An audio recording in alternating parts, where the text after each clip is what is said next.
اقسم بالله ما وصلنا كل البهدله دي. حسني مبارك من استجدنا ولبسنا الشرطه. واذا كانت قطاع صح اللي مش احنا لو اتمسك واحد فينا دلوقتي مش هياخد يتناقش 5 سنين محكمه عسكريه. واللي قتلوا المستظاهرين ده واللي قتلوا المستظاهرين مش محكمه عسكريه ويأجل في حكم القضاء. يا عم صلي على النبي لبسونا الشرطه. يا عم الشرطه دي لبسنا شعب. ايه رايك اعتشان وش اعتشان؟ طب احنا اعتشان عشان يتصرف في عصام. هو بيتكلم صح والنعمه صح. احنا الكل نلطم على وشوشنا. هنطلم على وشوشنا. والله هو بيتكلم صح. هو ارجل منه ومش هيخلصوا. والله انت ارجل منه. احنا الكل يا عم. لبسونا السلطانيه يا عم الحاج. الزباله مش بلا من التحديد بس البلد لسه فيها زباله وما خرجتش والزباله لسه موجوده. هنشوح عامل لك هنعمل اعتصام ومش ماشي من يوم التحديد لما يجيبوا لنا من كفر الشيخ. وانا شرم الشيخ انا عندي كحه اروح اتعالج في شرم الشيخ. انا مش حرامي على الاقل مش حرامي ومش مموت الناس عشان يقول لك حسني مبارك اهو لقيت ساعه لقيت ساعه اروح اوديها للناس المسؤولين. مش حرامي. مش عندي 70 مليون في كرسي ويوم ما اتعب يوديني كفر الشيخ. شرم الشيخ. ويقول لك مسبوسه وتجيب له دكتور من المنيا. ماشي يابا دي كوسه كله. ومش عايز اقول بقى كلام اللي اتهدم. مش عايز اقول كلام اللي اتهدم. استغفر الله العظيم. انت في التحرير يا اللي بيحصل ده كوسه وحسني مبارك قاعد في كفر الشيخ ومش خارج منها وحده تانيه. شرم الشيخ قاعد في شرم الشيخ كفر الشيخ. يجي لا مؤاخذه طوره يجي طوره لمؤاخذه ومش اللي بيسرق الكيف بيودوه طوره ببلد. يا سيد رئيس الوزراء احنا بننادي دلوقتي في البيان بتاع عدوى كاننا رقم 1. احنا مستعصمين هنا. ماليش دعوه انا بقى بدستور اولا ولا ما فهمش في السياسه. حرامي يجي طوره او الحافز بتاع البساتين. بعرفش انا كلمه فيش واسطه. هو بعد الثوره في واسطه؟ في واسطه بعد الثوره؟ حسني مبارك واسطه يعرف امين سلطه مقعده في كفر الشيخ من الاخر. والناس اللي معاهم المسدسات اللي بتجيب من بعيد موتوا كام؟ 20 موتوا قد ايه القماشه دول؟ مش القماشه موتوا الناس قد كده؟ ولا اسود ولا هو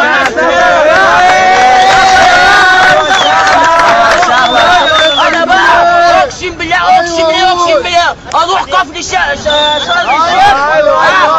الشيخ ومش ماشي من هناك الا ما يخرجونا. بص يابا اعتصام حتى يتصرف سعصام. اعتصام حتى يتصرف سعصام. اعتصام حتى يتصرف سعصام. مش لبسنا السلطانيه. اقسم بالله حسني مبارك لازم يستقدم لمحاكمه ومش محاكمه ترمخه. عشان القضاء والقدر ده امنت بيه. لكن القضاء الثاني القضاء والغدر انا شاكك فيه. وفي ترمخه. القضاء الاولاني والقدر ده قضاء رباني. الثاني ده براني بيترمخ. مترمخ على الراجل والوليه ويأجل لك القضايا صباح الفل يا ابو الحاج. واعتسان لحد ما يتصرف سعصام. وانا قاعد هنا بقى لحد ما يجيبوا من كفر الشيخ. مش في لمؤاخذه قماشه؟ مش في قماشه دلوقتي؟ ما هو سابوا القماشه مسكوا القماشه اللي موتوا الناس. اقسم بالله ما مسكوا القماشه. وانا بقى عايز يبني قماشه يضربني بقى بالقماشه بتاعتي. خلي بالك. يا عم القماشه. واحنا مش اقل من الشهداء اللي ماتوا لما كانوا بيخشوا علينا من ناحيه الابل بالجمل والحصان والحمار. وقفنا رجاله ولا ما وقفناش رجاله؟ ولا جنينا زي ولا اول ما دخلوا بالجمل احنا قلبي ودوني كفر الشيخ. يا اقسم بالله بيتشالبط. اقسم بالله. ومين اللي كان بيكشف عليه؟ لو صح بقى يابا لو في ناس هنا دكاتره او مرضيه احنا اللي نروح نكشف عليه. هنكشف ازاي بقى؟ مش مخليني الراجل اللي كان بيزور التكاليل ويقول لك خالد اللي مات ده. خالد سعيد بلع بانجو. هيستقل مؤاخذه بيشتغلنا. هو نفس الراجل ده اللي اتكشف على مبارك وقال لك حسني مبارك عنده الفشه، ما كان زي القرد قبليها، ما كان زي القرد، وكان بيقابل ملك الفحلام وملك بلاد دكرون ونقابل الناس دي. الله يصلح، اقسم بالله اقسم بالله دم الشهداء ده مش هيروح ومش هنصالح يا حسني مبارك لو خدنا حقنا بدراعنا. والله بجد. تحيا مصر! تحيا مصر! تحيا مصر! تحيا مصر!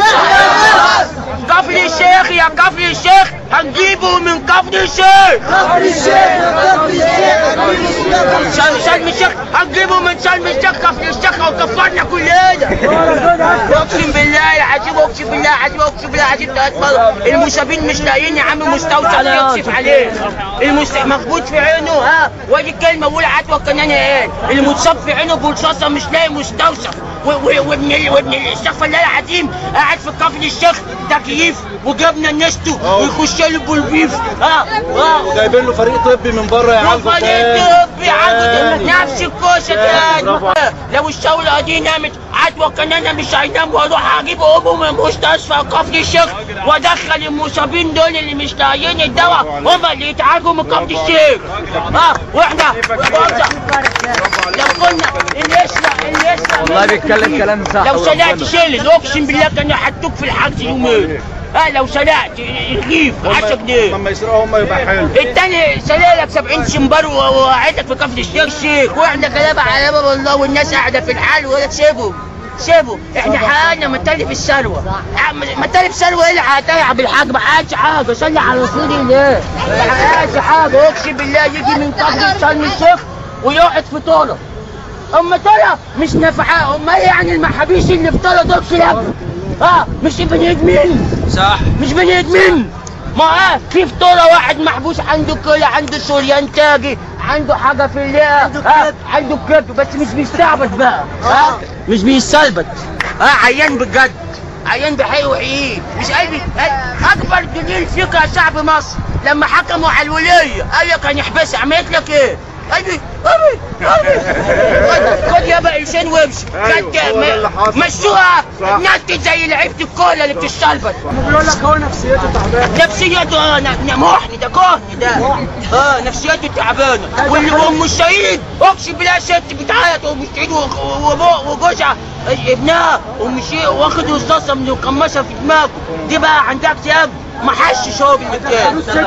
اقسم بالله لو هرب منها ولا حصل تلمخه في الايديه لان عرفك الاكتئاب يا عم حسني. عرفك الاكتئاب ويعني ايه ولادك لا مؤاخذه يتعكسوا ومفيش وسايط بقى وخلي امين الشرطه ينفعك.